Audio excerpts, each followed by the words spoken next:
Hello everyone, welcome to my YouTube channel honours student. हम AFM का 2024 का question paper solve कर रहे हैं। तो उसका ये नेक्स्ट क्वेश्चन है। अब यहाँ पे देखिए, हमें raw material, direct wages, manufacturing overhead and selling overhead, ये सब हमें परसेंटेज में दे रखे हैं। 50% of selling price, 10% of selling price, 16% of selling price, 4% of selling price. तो इसको हम पहले रुपीज़ में कन्वर्ट कर लेते हैं।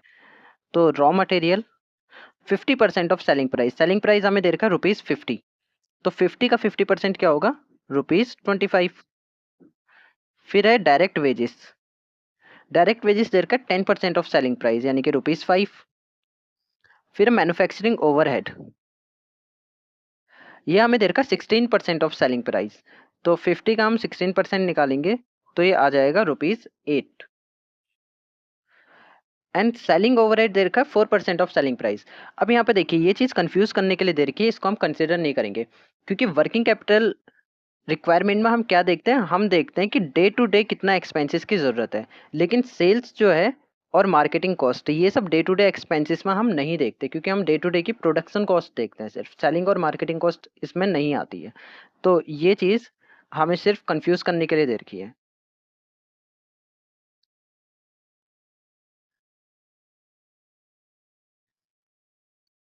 अब देखते हैं आगे क्या लिखा है। There is a regular production and sale cycle and the wages accrued uniform. तो wages are paid with 1 month lag of 1 month. तो यहाँ पे जो वेजेस पे कर रहे हैं उसको हम 1 महीने तक रोक रहे हैं।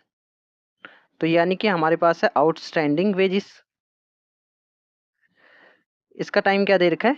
1 month. Assume that full material is issue to the production at the beginning of the production process. और वर्क इन प्रोग्रेस जो है वो क्या दे रखा है हमें? 50% complete with regard the labour and manufacturing overhead.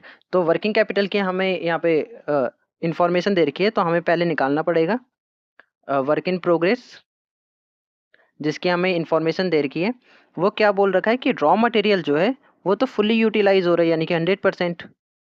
लेकिन बोल रहे हैं कि जो वेजेस हैं, डायरेक्ट वेजेस और मैन्युफैक्चरिंग ओवरहेड, ये कितने हो रहे हैं? ये सिर्फ 50% यूज हो रहे हैं। तो यहाँ पे आ जाएगा 50% और 50%। तो जब हम इसको कैलकुलेट करेंगे तो यहाँ देखिए, रॉ मटेरियल ₹25 था, तो ये 25 का 25 आ जाएगा।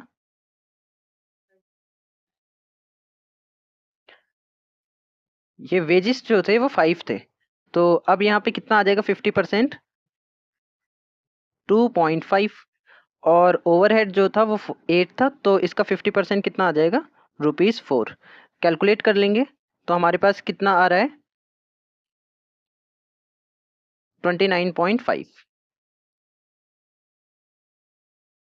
सॉरी 31.5। तो 31.5 का हमारे पास वर्क इन प्रोग्रेस आ रहा है। अब इन सब कॉस्ट को अगर हम ऐड कर लेंगे तो हमारे पास क्या आ जाएगी? हमारे पास आ जाएगी फिनिश्ड कॉस्ट। तो फिनिश्ड कॉस्ट कितनी आ रही है? ये आ रही है ₹38 की।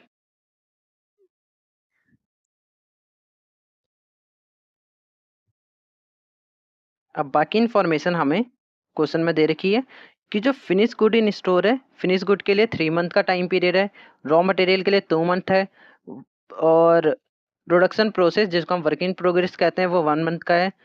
क्रेडिटर को हम 2 मंथ के लिए अलाउ कर रहे हैं और डेटर को हम 3 मंथ के लिए अलाउ कर रहे हैं। तो ये सब हमें क्वेश्चन में गिवन है। अब हम सिर्फ वर्किंग कैपिटल की रिक्वायरमेंट के लिए क्वेश्चन को सॉल्व करेंगे। तो अब हम देखेंगे यहाँ पे वर्किंग कैपिटल रिक्वायरमेंट कितनी आ रही है।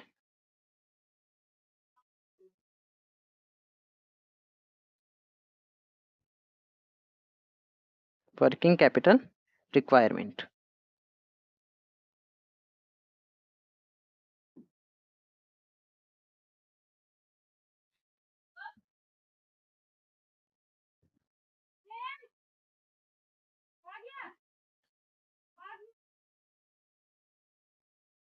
तो यहाँ पे सबसे पहले आएगा टोटल करंट एसेट।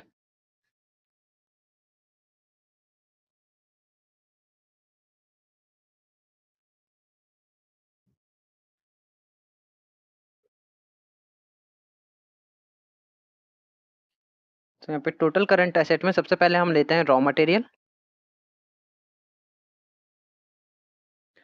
तो रॉ मटेरियल की यहाँ पे हम कैलकुलेशन करेंगे। अब यहाँ पे देखिए हमें रॉ मटेरियल कितना लेना है, तो उसके लिए हमें दे रखा है कि production of the year is 69,000। तो यहाँ पे प्रोडक्शन ऑफ ईयर दे रखा हमें,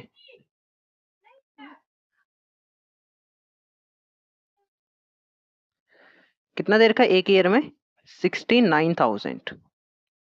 लेकिन हमें इन्फॉर्मेशन किस में दे रखी है, जितने भी टाइम आ रहे हैं 3 month, 2 month, 1 month, 2 month, 3 month, और जो वेजेस है ये भी 1 मंथ में। तो हमें सारी इन्फॉर्मेशन मंथ में दे रखी है, तो इसलिए हम क्या निकालेंगे, प्रोडक्शन ऑफ मंथ। अगर एक साल का 69,000 है, तो 1 मंथ निकालने के लिए हम इसको 12 से डिवाइड कर देंगे, और ये अगर हम इसको सॉल्व करते हैं तो ये आ जाएगा 5720। तो यहाँ पे सबसे पहले हम देखते हैं कि रॉ मटेरियल कितना चाहिए हमें, वो है 5720। फिर मल्टीप्लाई करेंगे हम रेट से, तो रॉ मटेरियल का रेट कितना है 25, जो हमने कैलकुलेशन से निकाला अभी। तो यहाँ पर आ जाएगा ₹25 मल्टीप्लाई में कि इसके लिए टाइम कितना आता, तो raw material in store 2 month, ये क्वेश्चन में गिवन है। तो यहाँ से हम इसको कर देंगे मल्टीप्लाई बाई 2, और इसके बाद इसकी कैलकुलेशन लिख देंगे, जो कि होगी 287,500।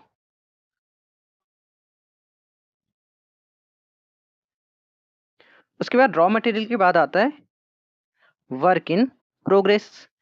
तो यूनिट तो इतनी प्रोड्यूस हो रही है 1 मंथ में, मल्टीप्लाई में वर्क इन प्रोग्रेस का अमाउंट कितना निकला था, वो निकला था 31.5। मल्टीप्लाई में वर्क इन प्रोग्रेस कितने मंथ का दे रखा था हमें क्वेश्चन में, प्रोडक्शन प्रोसेस ये दे रखा है 1 मंथ के लिए, तो हम इसको मल्टीप्लाई कर देंगे 1 से। तो इसकी जब कैलकुलेशन करेंगे तो यहाँ पे आएगा 181,125। उसके बाद आता है फिनिश्ड गुड। तो यूनिट तो सेम रहेगी, मल्टीप्लाई फिनिश गुड। तो हमने अभी कहा था कि इन सब का टोटल जो होता है वो फिनिश गुड होता है, वो कितना आ रहा था 38 रुपीज़। तो यहाँ पर आ जाएगा ₹38 मल्टीप्लाई फिनिश गुड इन्होंने कितने के लिए दिया है, 3 मंथ के लिए दिया है, तो मल्टीप्लाई कर देंगे 3 से।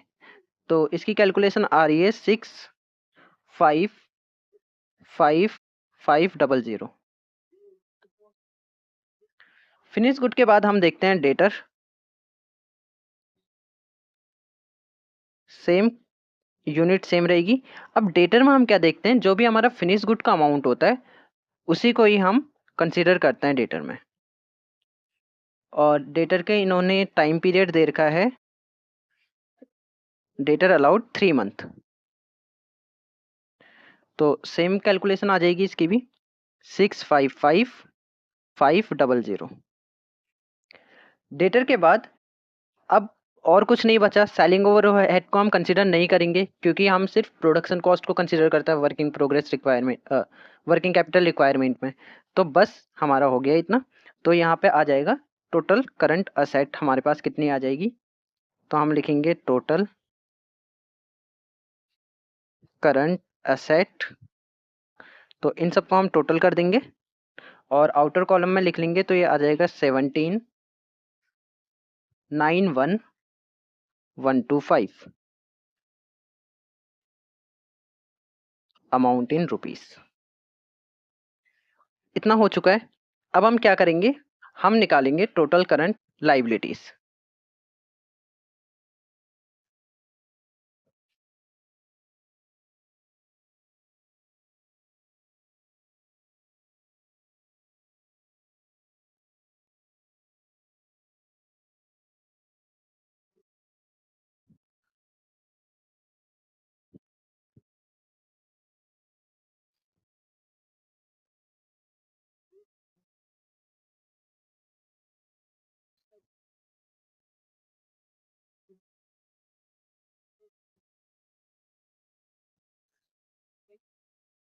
टोटल करंट लाइबिलिटी, तो टोटल करंट लाइबिलिटीज अब हम निकालेंगे।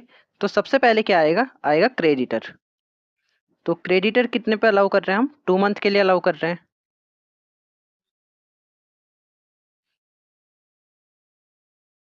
यूनिट सेम रहेगी 5720 मल्टीप्लाई, अब क्रेडिटर से हम सामान ले रहे हैं तो जितनी रॉ मटेरियल की कॉस्ट होगी उतना ही हम प्राइस चार्ज करेंगे।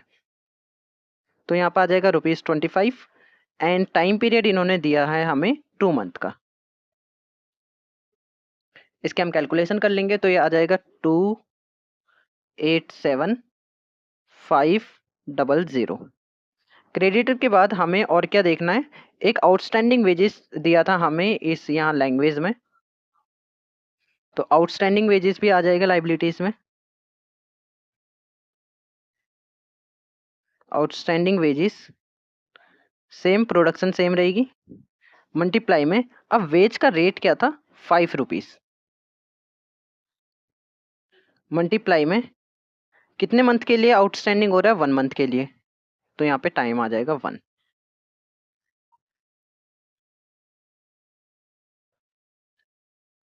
एंड इसकी कैलकुलेशन आ जाएगी 28750। फिर हम निकाल लेंगे टोटल करंट लाइबिलिटी। तो टोटल करंट लाइबिलिटी हमारे पास आ जाएगी 316250। अब इसके बाद हमें निकालनी है working capital requirement.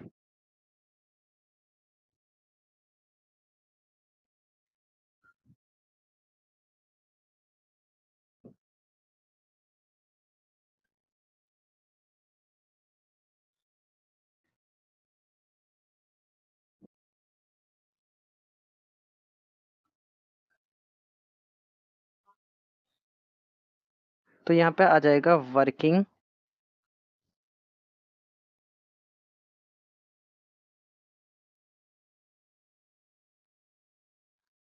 Working capital requirement is equal to में, अगर हम इसको ए मानते हैं और ये हमारे पास बी है, तो वो क्या होता है, असेट माइनस लाइबिलिटी होता है। तो current asset minus current liability, A minus B कर देंगे। तो अगर हम इन दोनों को माइनस करेंगे तो हमारे पास वर्किंग कैपिटल रिक्वायरमेंट आ जाएगी। तो हमने इसको माइनस करा तो हमारे पास अमाउंट आ रहा है ₹14,74,875। तो फ्रेंड इस तरह से ये क्वेश्चन सॉल्व होगा। यहाँ पे सिर्फ एक हॉट पॉइंट ये था कि यहाँ पे सेलिंग ओवरहेड हमें गिवन था। अगर यहाँ पे सेलिंग ओवरहेड में किसी ने फिनिश कॉस्ट को 38 की जगह 40 ले लिया तो यहाँ पे उसके दो कैलकुलेशन गड़बड़ होते, एक तो फिनिश गुड का और दूसरा डेटर का। यहाँ से टोटल गड़बड़ होता और टोटल गड़बड़ होने के बाद मेन आंसर भी गलत आ जाता। तो अगर मेरी वीडियो से आपको वैल्यू एडिशन मिल रही है तो वीडियो को लाइक और चैनल को सब्सक्राइब जरूर करें। मिलते हैं नेक्स्ट वीडियो में नेक्स्ट क्वेश्चन के साथ।